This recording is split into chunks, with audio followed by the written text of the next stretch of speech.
Click 150 naman yun. Counter remote.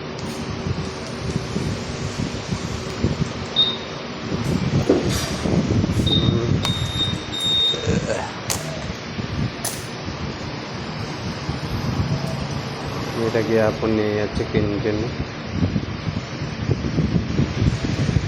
So, try natin pag start.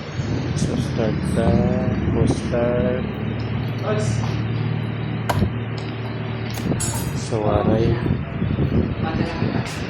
niya start. Pwede rin niya start. Waray reaction siya starter.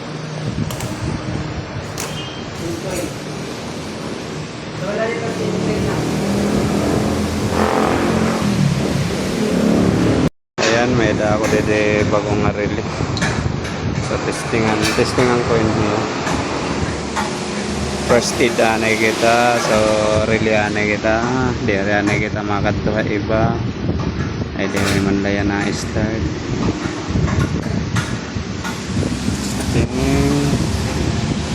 Ayan, so,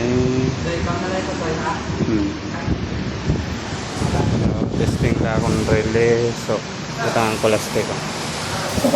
Para ma-start mo. Remote. Remote.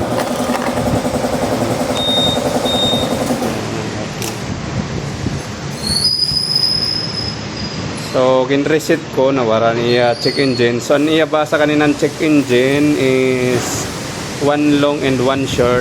So, kuha na doyahin speed sensor. Added din eh. Speed sensor. Tapos, andiri naman niya na start is testingan ko anin relay. So, waray ani kita kita iba, nag-first aid ani kita, harili ani kita. So, step by step po natin. So, testing ako relay. Kung maging okay, so relay latatang babalyon. So, ayan, ginbutan ko nanay para kuhan. So, remote. Okay naman na din na remote. Testing. So, remote.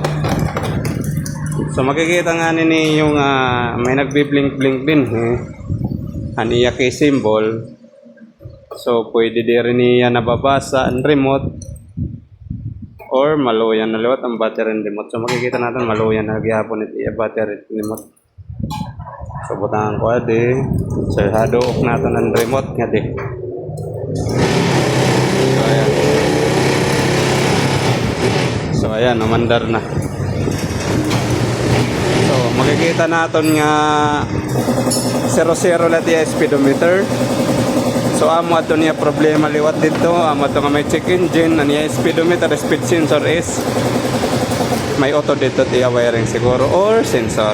So, pero dirilani kita ang pagpaandar kay gindara lang nga di, gindanas lang. So, okay naman, under na. So, mapalo kita nga to high speed sensor. Pero at least, okay na, napandar na. Alright, goats. So, kilometer 41,000. So, okay na. Click 150. So, all the way from Hinabangan Samar. Nabangan to Palo. Okay na. Another satisfied customer.